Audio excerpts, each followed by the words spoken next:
If I could go back in time, there is one single lesson I would whisper into the ear of my younger self. One lesson that could have transformed not just a moment, not just a season, but 4 entire decades of my life. Live below your means.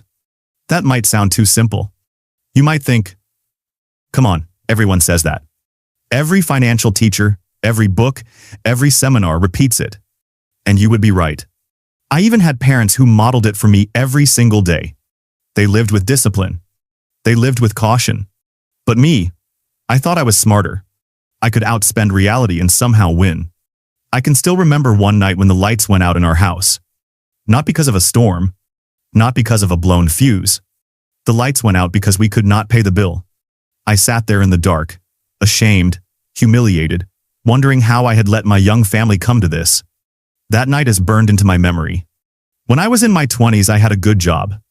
In the late 1970 seconds and early 1980 seconds, I was earning a solid income. More than most of my friends. I should have been ahead of the game. I should have been building a safety net. I should have been buying freedom for my future. Instead, I was chasing something else. I was chasing appearances. I was chasing validation. I was chasing that next shiny purchase that promised, at least for a moment, to make me feel like I mattered. So, what did I do with my paycheck? I bought cars. Not just 1 or 2. At one point, we had 3 cars and a base boat, even though only 2 of us could drive. One of the cars was an old Jeep, almost paid off, but the other 2 were brand new. Shiny. Expensive. I would trade them in after 8 months, losing thousands of dollars just to drive something new again. Every trade felt like a little rush of happiness. Every trade left me deeper in the hole. And it was not just cars. We ate out constantly. Not once a week. Not just for special occasions. We ate out all the time. Family dinners for 4 at restaurants, several nights a week. That was money that could have gone to savings, to security, to a better future. Instead, it went to food. We barely remembered the next day. I buy clothes for my wife, sometimes every week. I wanted her to look perfect. I wanted us to look like we had it all together. The truth was, we were barely holding it together. Bills piled up. Power bills. Phone bills. Credit card bills. More than once the phone was disconnected. More than once the electricity was cut. More than once I had to call my mother, embarrassed and desperate, asking for help to get us through another month. My father had passed away, so it was always my mom. And she helped, more than she should have. To this day I feel the weight of those calls. Why did I do it? Why did I live like that? Looking back, I think part of it was insecurity. In high school, I never felt popular. I never felt respected. Maybe I was trying to impress the people who never thought much of me. Maybe I was trying to create happiness at home that was not always there. Or maybe I was simply caught in the trap that so many of us fall into.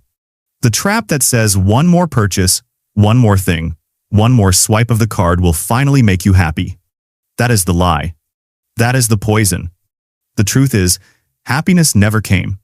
Instead came stress. Instead came late nights filled with anxiety.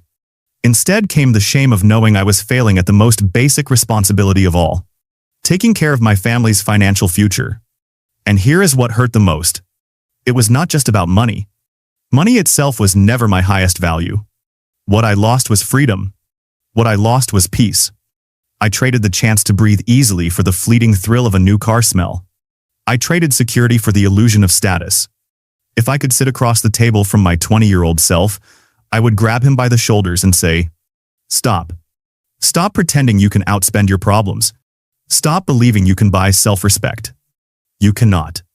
All you are buying is a ticket to stress, anxiety, and regret. Because here is what happens when you live beyond your means. You lose control. You become chained to the very job you want to escape. You fear every bill that arrives in the mail. You panic every time the phone rings, worried it might be a collector. And slowly, piece by piece, your freedom evaporates. I did not understand that then. But I understand it now. The years rolled on, and the weight of my choices grew heavier. Every month felt like standing at the edge of a cliff, hoping the ground would not give way beneath me. Bills arrived in the mailbox like little time bombs. Each envelope carried dread.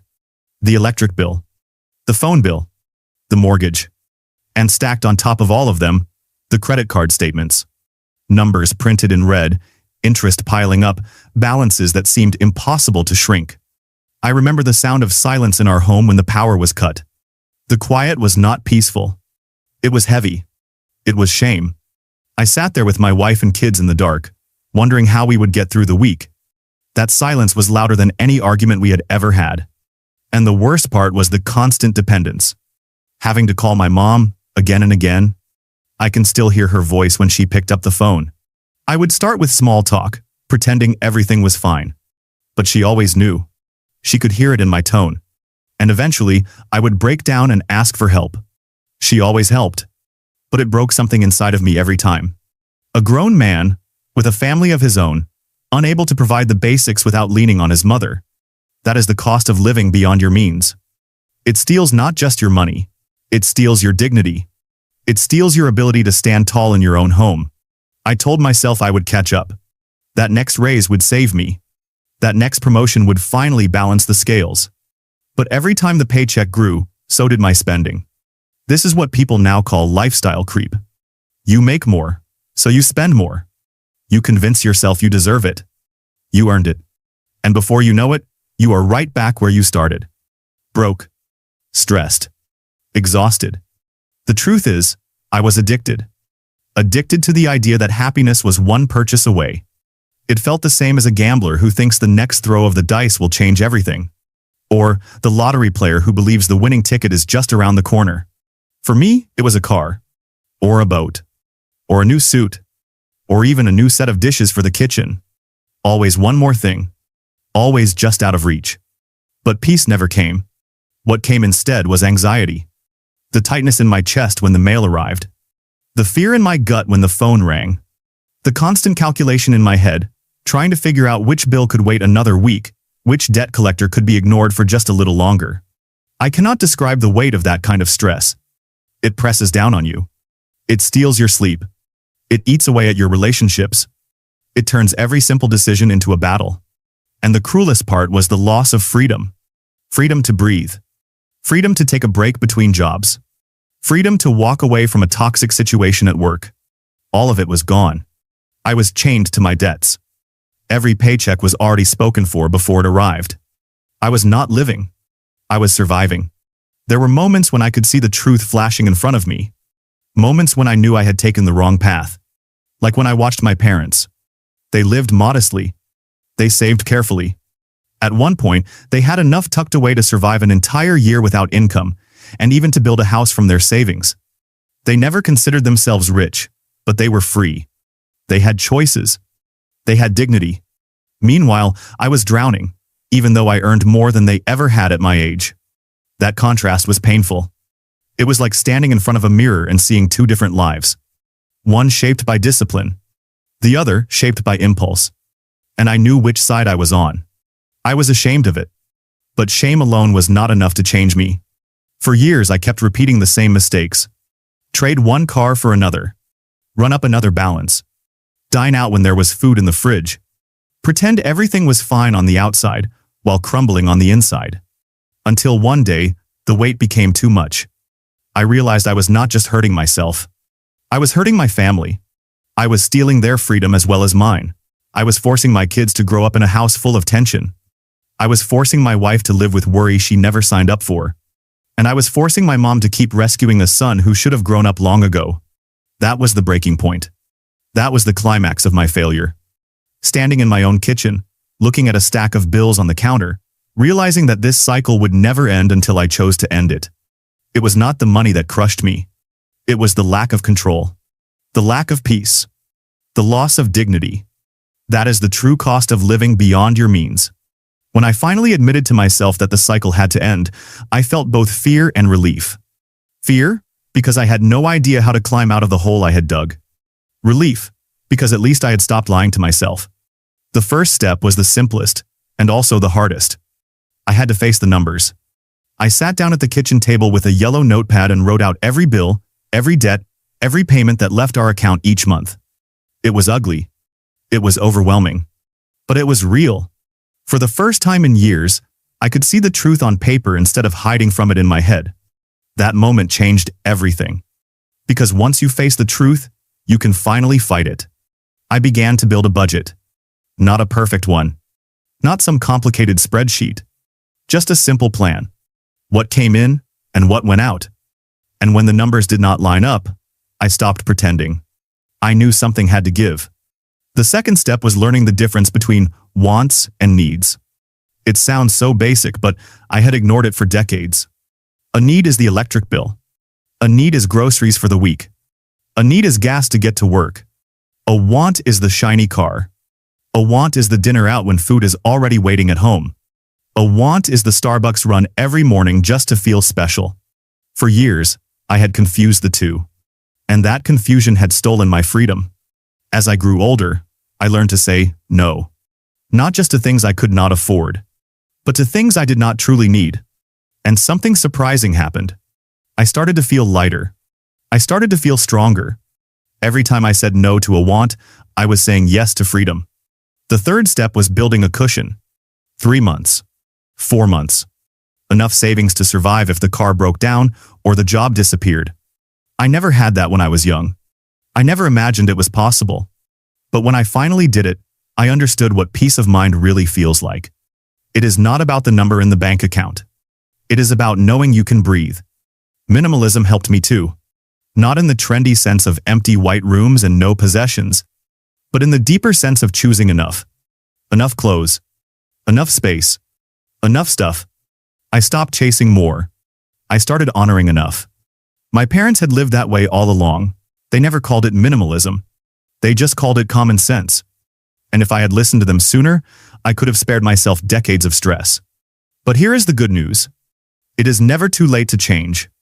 Whether you are in your 20s, 30s, 40s, or like me, pushing 67, the lesson still matters. The practice still works. So, here is my challenge to you. 3 steps. Simple but powerful. Today, sit down and make a budget. Write down what comes in and what goes out. Face the truth. This month, pay down 1 debt. Not all of them. Not overnight. Just 1. Put extra money toward it and feel the weight lift, even just a little. This year, create a plan to reverse the cycle. Spend less than you earn. Save enough to breathe. And start living free. Do not wait until you are my age, looking back with regret at all the forks in the road you took the wrong way. Do not wait until you are begging for help when you should have been able to stand on your own. Do not wait until your kids feel the tension in the air every time the mail arrives. Choose freedom now. Choose peace now. Choose to live below your means. Not because money matters most, but because freedom matters most. I can tell you from experience, life on the other side is so much better. I no longer panic when the phone rings. I no longer dread the bills in the mailbox. I can travel. I can buy the tools and equipment I need for the work I love. I can breathe.